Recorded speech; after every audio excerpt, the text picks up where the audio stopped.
Is Skeleton Crew the best piece of Star Wars we've gotten in the Disney era? Hey everyone, this is Digital Charcuterie. My name is James. Hit that subscribe button if you like Skeleton Crew, Star Wars, and more. We talk about it on this channel. And I gotta say, on Tuesday, December 24th, Christmas Eve, episode 5 of Skeleton Crew debuted on Disney+. I was with family, was unable to watch this episode. Christmas morning, I got off early.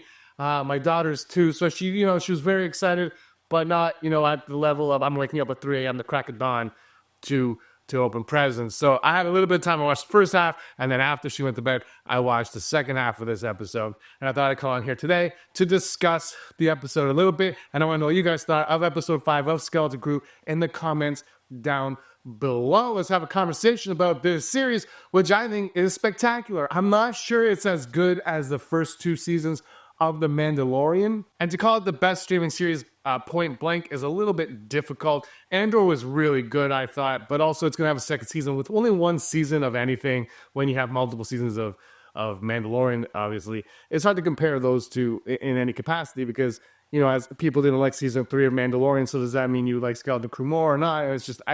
For me, it's not a fair comparison, but I also don't think it's very important to worry about what is better and what isn't. Right now, I think this show is a lot of fun. I thought episode 4 was the weakest in it, and I found out online that I was in a minority in that thought process.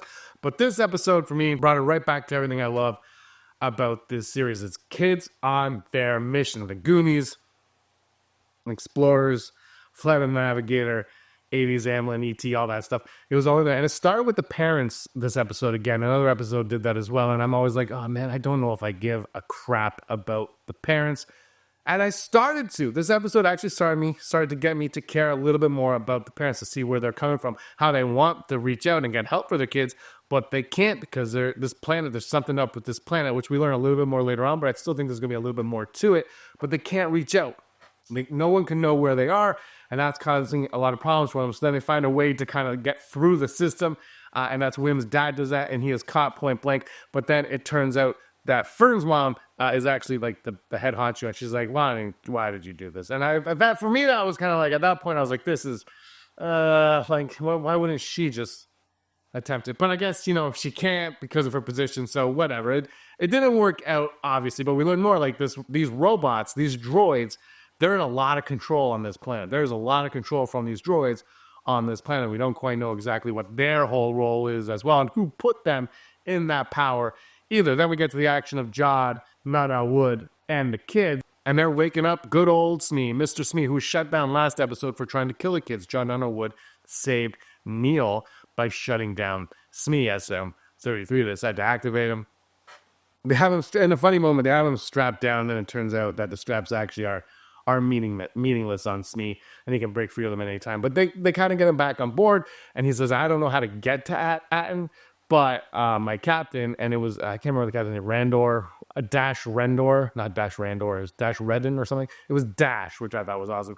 Jude Law is like, oh my God, he's my hero, and it kind of gave you a glimpse of it was kind of like, it was similar to how Wim views the Jedi, is how John Nana Wood views this other pirate. There was kind of like that parallel there. And so he's kind of like geeking out and having a good time about that. And they're going to find, what they need. And it's on Lupinia. Somebody correct me in the comments below. I forget the name now. It's been a busy few days for me. But it was cool. It was kind of like Canto. They were kind of going Canto Bite, but instead of gambling, it was a spa. And Smee's like, this wasn't a spa. Why would they waste this into a spa? But they go here. But before this, Jod has a moment with Wim where he's like, you're going to go on an adventure. And he quotes Qui-Gon Jinn, or maybe this is just a lesson that all Jedi know. Your focus determines your reality, which I thought was a great moment. I think that might play out later on as well. But he has a heart-to-heart with Wim. And then they go on to the spa, and they have to pretend that they're adults because children are other. And it was kind of like a funny little bit. I think it was something that they tried to kind of do in Obi-Wan, a little bit different in Obi-Wan, but the same kind of vibe. And Obi-Wan didn't work there so much. Thought it worked a lot better here. It was playful, but it also fits the tone of the series as well. Which I gotta say, still don't really understand why he would release this on Christmas Eve. I know not everybody celebrates Christmas Eve, but a lot of people do. And it's a big night for a lot of people as well. So it's a weird thing, but whatever. It is what it is. And honestly, this episode, this series kind of really feels like something like if this was Star Wars in the theater, this might be something that I would go see on I wouldn't see it on Christmas Eve, but people would go see on Christmas Eve if it was a movie like that. Like I feel like this series has that family vibe that you would sit together this time of the year to watch it. So that being said, moving on. They get to the planet. They duck in. Doesn't really work. He bribes them with the old credits, the old Republic credits, and everyone's like, what? Ends up using them all to pay everybody up. They split up to try to find these things. Smee's like, there's going to be booby traps, which is very Goonies. And then they find the treasure that they've all been waiting for, this treasure room, and they're going to find the coordinates to add in this room, and they're looking for something, and they see like a piece of meat, and they pull on the piece of meat, and the coordinates appear. And once they get the coordinates, Jude Law decides that he is going to turn on the kids. There's a mutiny, and he says, I want to fight you for rank of captain to Fern. And Smee says, well, you got to either fight him to the death or lose. And that's it. And Jod says, tell me you give up, and I don't have to hurt you. And he pulls a knife on her.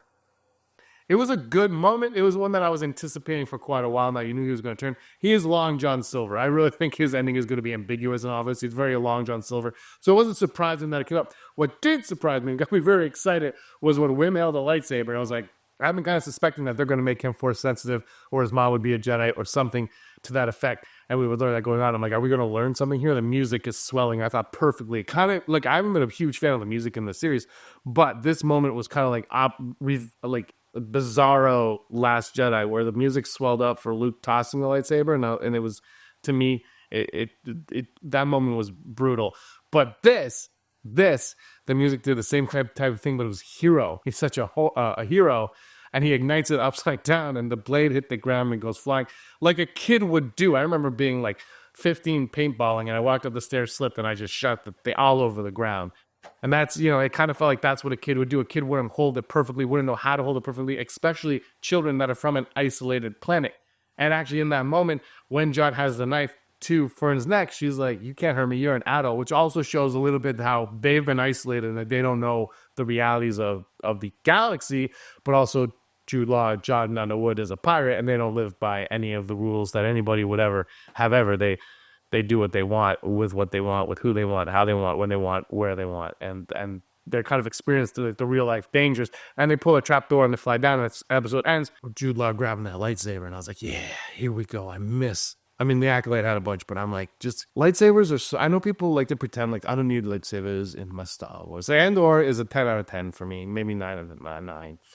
But like, okay, yeah, it worked.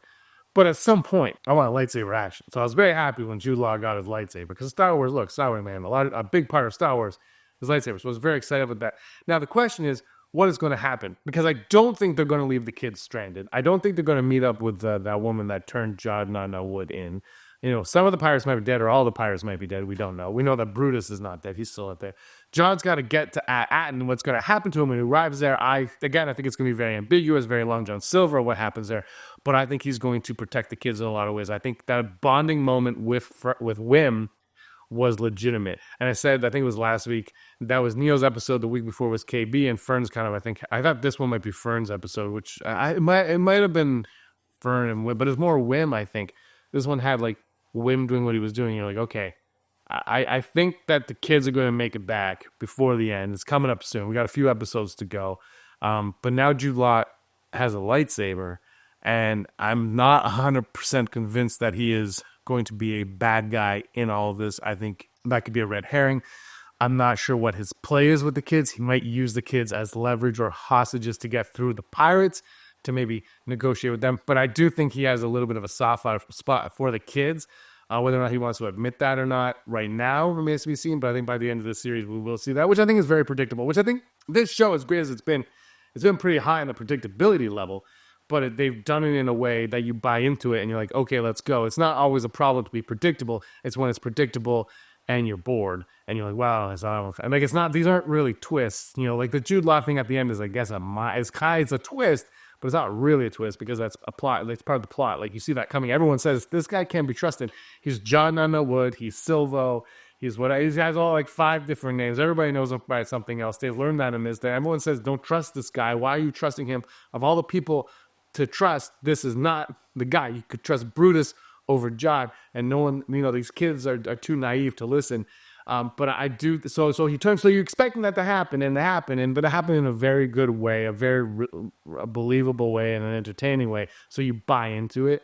But again, I think at some point he's going to revert to good, because he's supposedly a different type of Jedi, whatever that means. And a Jedi he's quoting Qui-Gon, like he knows something, and your focus determines your reality.